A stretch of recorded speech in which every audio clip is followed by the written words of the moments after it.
noite, eu me chamo Andra e nós estamos aqui para apresentar mais um episódio do nosso podcast.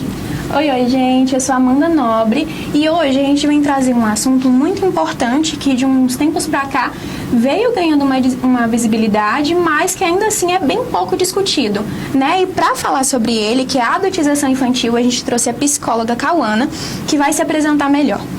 Olá, pessoal, é um prazer estar aqui, muito obrigada pelo convite. Esse assunto da adultização infantil, principalmente nas redes sociais, ele é muito necessário, precisa ser dito. Se a gente pensa em proteger as nossas crianças, precisamos conversar sobre isso. E a adultização infantil, ela sempre existiu, mas por muito tempo ela foi naturalizada. Sempre esteve ali, mas agora está mais visível, o pessoal está falando mais sobre isso e vai ser bem interessante a nossa conversa hoje. Cauana, e para a gente começar de fato, tirar nossas dúvidas aqui com você no podcast, o que significa exatamente a adultização infantil e como que a gente pode identificar quando uma criança está sendo adultizada? Perfeito. A adultização infantil acontece quando a criança ela é inserida no contexto adulto, quando ela é exposta a coisas de adulto, quando ela coloca ela para fazer coisas de adulto. E isso vai de comportamentos, até roupa, até forma de falar, forma de tratar aquela criança. Quando a gente fala, é bem interessante que quando a gente fala sobre adultização infantil, logo as pessoas já associam a roupa de adulto, corte de cabelo, músicas sensualizando e a criança dançando. Mas isso também é adultização, mas é adultização também quando a criança ela tem que cuidar dos irmãozinhos mais novos, quando ela tem que fazer o papel de pai, o papel de mãe, quando é ela quem tem que separar um conflito ali dos pais, quando coloca ela para decidir coisas na relação do casal, como por exemplo a mãe fala: minha filha, você acha que eu devo voltar com seu pai depois de tudo que ele fez pra mim? Ou então, quando a mesma criança escuta: agora você vai ser um homenzinho aqui dentro de casa. Então, é mais amplo quando se fala a respeito desse tema.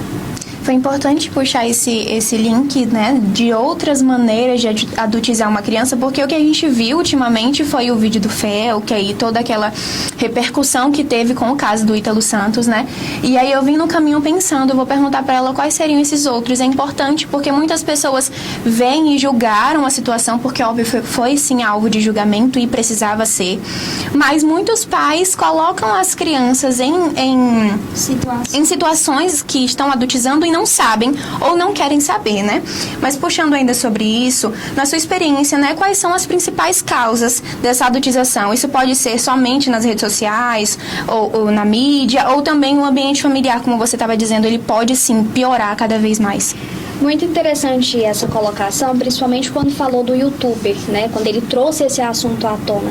E foi bacana ele ter feito isso, porque assim a gente consegue olhar para esse assunto de uma maneira mais ampla e enxergar outros fatores. E quando a gente fala sobre o que influencia tal fenômeno, que é a adultização infantil, não é só um único fator, são vários fatores. O ambiente familiar, o ambiente socioeconômico, as redes sociais, as mídias, a influência da mídia. Porém, quando aquela criança, aquele adolescente, ela tem uma base familiar estruturada, quando tem pais ou responsáveis presentes, que são afetivos, que supervisionam aquela criança, a chance dela ser adultizada diminui bastante. Então, a gente não pode falar que tem um único fator, mas são vários, que eles se unem e acabam por acontecer essas questões. Mas a base familiar, ela faz uma baita diferença. Mediante essa sua última resposta, você falou que às vezes nem os próprios pais eles têm consciência de que estão adultizando as crianças deles, né? Sim. Na forma de se vestir, vai muito além disso, né, que você falou. Quais são os riscos psicológicos e emocionais para essas crianças que são adultizadas tão precocemente? E isso que você falou é muito real. Às vezes, os pais estão contribuindo para aquela criança ser adultizada, porém, eles não percebem que estão fazendo isso, né? E os danos, as consequências, elas podem ser tão profunda e duradoura que pode acompanhar essa criança quando ela iniciar a fase adulta. Então, envolve questão de autoestima, insegurança, comparação constante com o outro, envolve também, começa a entrar em questão da depressão, ansiedade, porque essa criança, ela ainda está em desenvolvimento do cérebro. Ela não tem um cognitivo dela preparado para lidar com essas questões do universo adulto. Então, e quando essa fase ela é pulada, ela é encurtada, essa criança é como se ela não tivesse o espaço suficiente, o tempo suficiente para desenvolver tudo que ela precisa para conseguir entrar na fase adulta. E uma coisa muito interessante é que, assim, aquilo que a criança vê, aquilo que o adolescente vê, ele reproduz, né? Então tem que ficar atento que ele qual é o tipo de conteúdo que essa criança consome. Vou dar um exemplo bem interessante que é lá em casa. A gente tem uma bebê não, já tá grande. Ela tem 3 aninhos. E quando ela me vê passando batom, passando sombra, pintando a unha, ela quer reproduzir isso também, né? E aí é o momento que eu e o pai dela, a gente conversa com ela, explica sobre que tudo tem um tempo, né? Tem um tempo certo para poder utilizar essas coisas. A gente vai dosando, a gente vai acompanhando o uso, mas a gente não proíbe. É bem interessante a gente tocar em um assunto sobre pais permissivos. Famílias que são permissivas assim, que não têm limite, que não têm controle, que não estão supervisionando aquela criança, a chance dessa criança ela passar pela adultização infantil é muito grande, porque ali elas conseguem fazer o que quiser, acessar conteúdos. E também, além dos pais permissivos, também existe aqueles pais que são autoritários. E quando isso acontece, que a criança é pressionada demais, que ela tem que ser perfeita, que ela não pode errar, que ela tem que ser um exemplo para os irmãos, tem que ser um exemplo para a família e por aí vai, também está colocando essa criança em um cenário de adultização infantil. É muito interessante falar sobre esse assunto. Eu me pego sempre pensando, né? Porque a gente, como a gente estava comentando, que algumas questões são explícitas, assim, que a criança está sendo adultizada, mas outras são disfarçadas, né? Assim, eu queria até tirar uma dúvida nesse sentido, se encaixaria. Quando a criança, ela tem, como você falou, ela vê os pais ou responsáveis que estão em volta como espelho, né? Então, tem sempre aquela palavrinha de baixo calão que não era para ser dita, ou aquela palavra que nem chega a ser um xingamento, mas já é um pouco inapropriada para uma criança dizer, ou uma resposta maldita por uma criança, né, assim, mal falada por ela, porque ela vê os pais. E ao invés de uma repreensão saudável, vem aquela risadinha de ai meu Deus, como já tá mocinha falando desse jeito, ai que engraçadinha, olha como ela tem personalidade forte, né? Então se encaixaria também? Sim, principalmente essa fala que você trouxe, é interessante pra gente conseguir explicar melhor, já tá mocinha. Aquela criança que escuta isso, ela entende que o que é bacana, o que é certo, o que é atrativo, é pertencer ao universo adulto. Então, quando a gente fala sobre estar mocinha, inconscientemente aquela criança vai entender, ser criança não é tão bom assim, eu quero ser adulta, eu quero ser a mocinha, como a minha mãe e meu pai falou. Às vezes ela nem entende também, de fato, essa frase quando é menorzinha, né? Eu digo porque eu já vi alguns casos nesse sentido, mas ela fica assim, se eles deram risada é porque é legal, porque tem sempre isso, né? Uma resposta e Sim. vai gerando as consequências. Então, tipo, eu falei isso, tá? Se fosse cortado logo de início, falar, olha, filha, não pode falar isso, ou evitar de falar dentro de casa, mas quando tem aquela risadinha, ali já vai seguindo, né? Por muito tempo. Isso mesmo, realmente. É igual você falou, eles querem se sentir pertencente, né? Apesar de não ser da própria idade dele, algumas coisas ainda, idade deles, mas eles querem se sentir de uma certa forma pertencentes ao mundo adulto, porque os próprios adultos muitas vezes demonstram, mesmo sem perceber, que a fase adulta é melhor do que a fase de infância. Sim, e assim, o que eu consigo ver em consultório são adultos chegando ali e falando pra mim que não viveu a infância, que teve que fazer isso, cuidar disso, levar o irmão pra ali, pra cá. Então tem muitos adultos que chegam ali naquela fase e sentem falta de não ter passado pela infância. E quando a gente também escuta aquela frase típica sobre eu passei por isso e não morri, tô aqui pra contar a história. Tudo bem, mas o que a gente quer construir? A gente quer adultos sobreviventes ou a gente quer adultos saudáveis, né? É interessante refletir sobre isso. Pegando esse gancho que você falou de adultos que muitas vezes não viveram a infância, né, devido a certos traumas e a certas responsabilidades também que os próprios pais, sem perceberem, colocaram sobre a criança. Por exemplo, um irmão mais velho, que na maioria das vezes ele se sente e é colocado como responsável para cuidar, ajuda ali a cuidar dos irmãos mais novos, né? Os irmãos mais velhos têm esse encargo na maioria das famílias. E assim, essas pessoas que hoje são adultos e que cresceram com essa sobrecarga, digamos assim, para a idade deles, o que você recomenda para quem de uma certa forma sente assim, um peso emocional, uma certa ansiedade? Qual terapia você indica como psicóloga? Esses são diferentes tipos de terapia. O que ele deve fazer? E existe assim, diferentes formas. Na verdade, existem diferentes abordagens, né? Mas é bem interessante quem tem esse sentimento aí dentro, que em alguns momentos bate forte, que possa buscar uma ajuda psicológica, né? Que possa ali tentar fazer a terapia.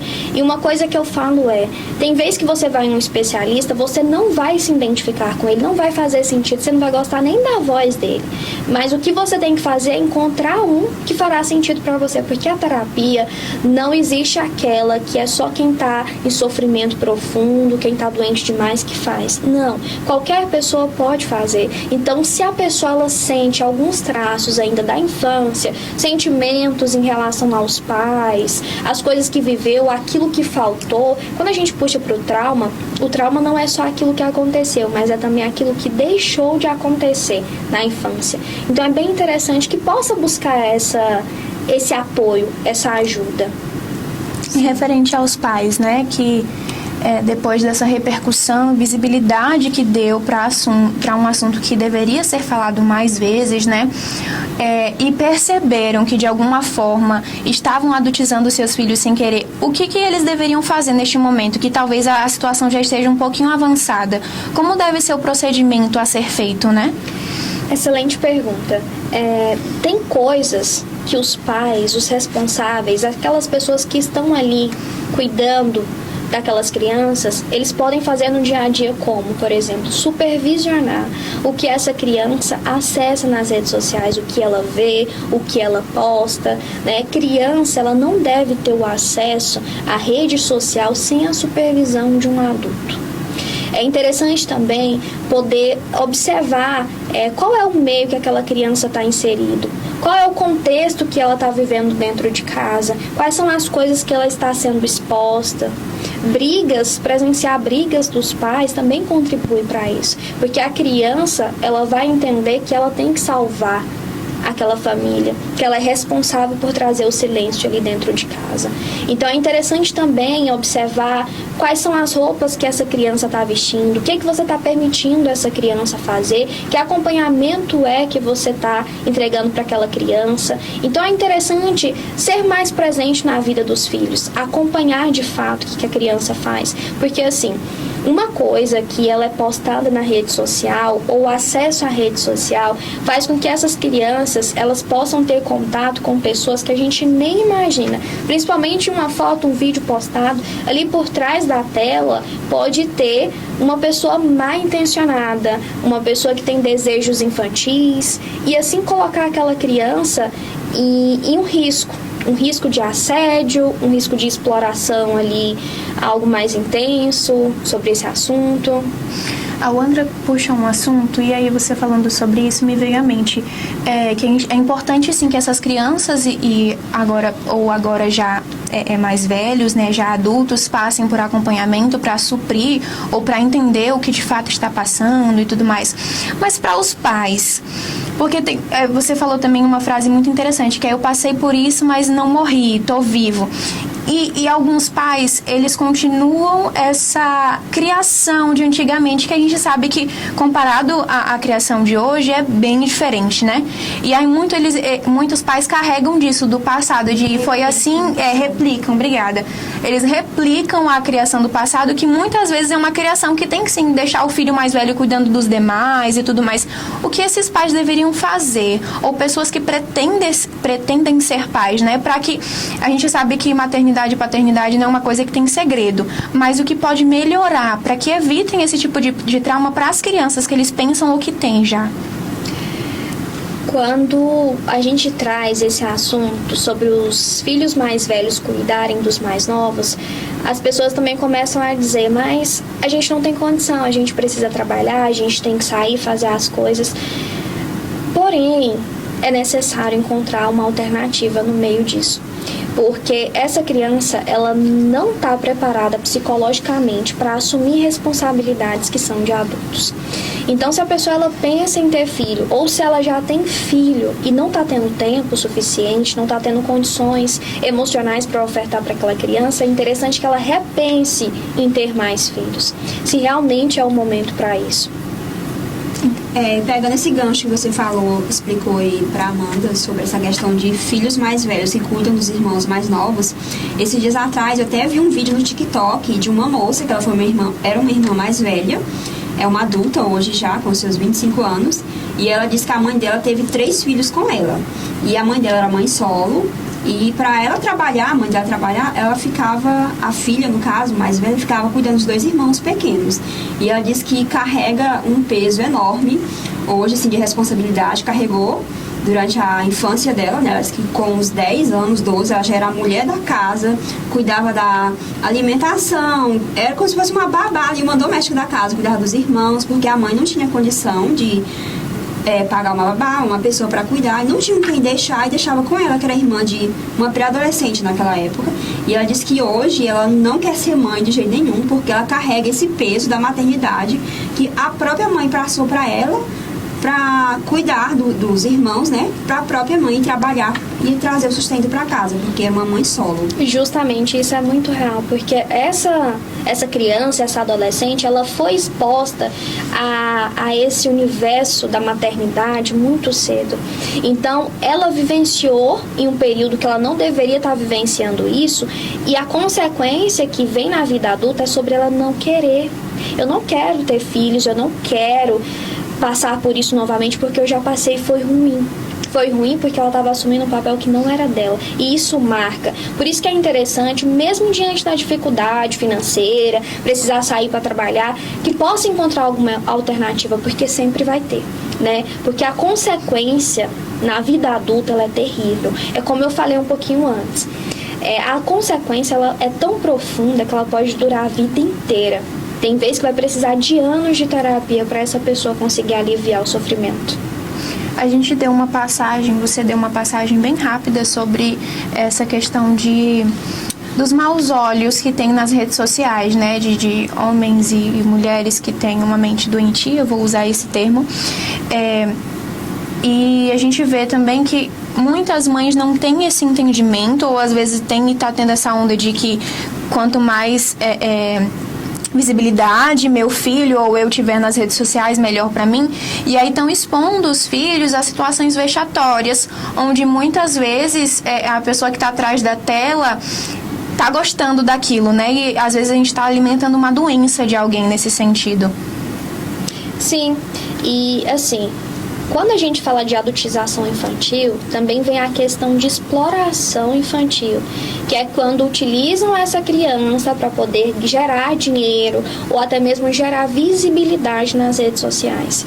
E quando for postar algo da criança, mesmo que não seja nessa intenção de explorar, mas na intenção de compartilhar uma rotina, compartilhar a felicidade de ter um filho, é interessante que se atente aos detalhes, porque aquela foto, aquele vídeo que a mãe, o pai posta de uma maneira que não está com intenção, né, de nada, mas é como eu falei, por trás da tela, lá do outro lado, a gente não sabe quem está ali.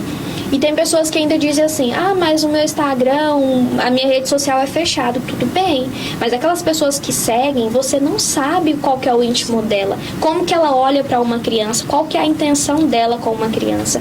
Então, assim, a gente não tem que cortar as coisas, não tem que deixar de utilizar as redes sociais se faz sentido para aquele pai, para aquela mãe compartilhar, postar uma coisa ou outra, mas sim como utilizar, se atentar aos detalhes, qual roupa a criança vai estar vestida, ela vai estar de roupa, vai postar foto dela sem roupa. Então são coisas que parecem pequenas, mas que fazem a diferença na hora de postar conteúdos assim.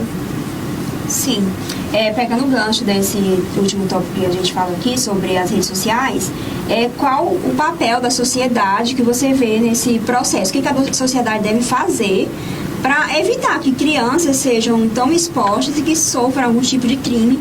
Como a gente mesmo falou, a gente nunca sabe quem está olhando por trás, qual é a real intenção daquelas pessoas. Tem mães que falam, como você mesmo falou, minha rede social é privada, que pessoas falam, né? Outras falam assim, não, eu compartilho, mas somos melhores amigos. E a gente não sabe nem quem são as reais intenções dos nossos melhores amigos. O que você orienta, assim, acho que a sociedade deve fazer para amenizar essa situação? Olha, a adultização infantil, ela acontece não é só quando aquela criança está com comportamento adulto, mas também quando aquele adulto começa a compartilhar e apoiar comportamentos assim. Então, a gente como sociedade, como pessoas, como adultos que já está com a mente desenvolvida, é interessante que a gente se atente. O que eu estou curtindo nas redes sociais? Quem que eu estou seguindo nas redes sociais? O que eu estou compartilhando? Mesmo que você está ali curtindo, compartilhando um conteúdo de uma criança fazendo danças sensuais e que você fala que é uma brincadeira, que é uma coisa simples, que é isso e aquilo, tenta ver além. O que você está fazendo? O que você está contribuindo? Né? Porque assim, quando a gente compartilha e apoia algo, a tendência é que aquilo dê continuidade. E tem pessoas que vão ver conteúdos assim e não vão ficar mal intencionada, mas tem outras pessoas que vão. Então, por isso que é interessante a gente ter esse olhar mais amplo para essa situação. Para finalizar, eu queria que você deixasse mais uma mensagem, né, para quem está assistindo, que assistiu o vídeo e quer repensar, né? Uma mensagem que faça com que a pessoa repense no que está fazendo, com os filhos, com os sobrinhos. A infância, ela é uma fase que ela não deve ser pulada, que ela não deve ser encurtada. Ela deve acontecer porque ela é uma base para que aquela pessoa ela se torne um adulto saudável e funcional. Então, se você é pai, se você é mãe, ou se você pensa em ter, ou se você é aquela pessoa que compartilha conteúdos infantis, repense um pouco, porque você pode estar contribuindo para que essa criança lá na frente se torne um adulto que sofre e nem sabe de onde vem o sofrimento, que sente um vazio que nem sabe de onde vem. Então, a fase da infância ela deve acontecer. A criança ela tem que ter espaço para ser criança, para brincar, para inventar, para usar a imaginação, para usar coisas de criança. Ela tem que passar por isso. Ela tem que passar por isso para que no futuro ela consiga sim ter estrutura suficiente para conseguir viver em sociedade, se relacionar com as pessoas e consigo mesmo. Cauã, nós te agradecemos muito pela participação no nosso podcast aqui com o tema da adultização infantil. Acho que foi muito esclarecedor, tanto para a gente que participou, quanto para quem está nos assistindo aí em casa. Assim, você esclareceu muito bem. Foi além das redes sociais, a adultização, do seu ponto de vista, e também eu fiquei muito esclarecida em vários pontos. E assim, nós te agradecemos muito pela participação, estamos muito felizes com a sua presença aqui e nós gostaríamos que você falasse um pouco sobre a sua profissão, sobre os serviços que você presta para a sociedade e que você divulgasse suas redes sociais também, como que quem precisa de terapia, quem precisa de algum tipo de atendimento, como que essas pessoas devem procurar você. Perfeito. Eu que agradeço por esse convite. Foi muito bom conversar com vocês a respeito desse assunto. É como a gente vem dizendo, é um assunto muito necessário que precisa ser dito. Hoje eu atuo na terapia, psicoterapia individual a partir de 16 anos de idade, psicoterapia para casal e também levando a psicologia para esse ambiente corporativo. E eu tenho ali o meu Instagram, onde eu compartilho um pouco do meu trabalho. Quem quiser ir lá acompanhar, ver um pouquinho, é Cauana Psicóloga. Tudo junto, coloca no Instagram, vai aparecer. E lá no meu perfil tem alguns vídeos reflexivos, educativos. É um conteúdo bem leve e interessante. E no link da minha bio tem o meu WhatsApp. Então, se alguém quiser entrar em contato, buscar mais informações sobre os atendimentos, eu sigo à disposição. Cauana, mais uma vez, muito obrigada por ter participado e por ter aceitado esse nosso pedido tão prontamente. E a você que nos assistiu, agradeço por estar até aqui assistindo com a gente, tá? Partilhe com seus amigos, deixe seu like e vá repassando esse assunto que é tão importante de ser comentado.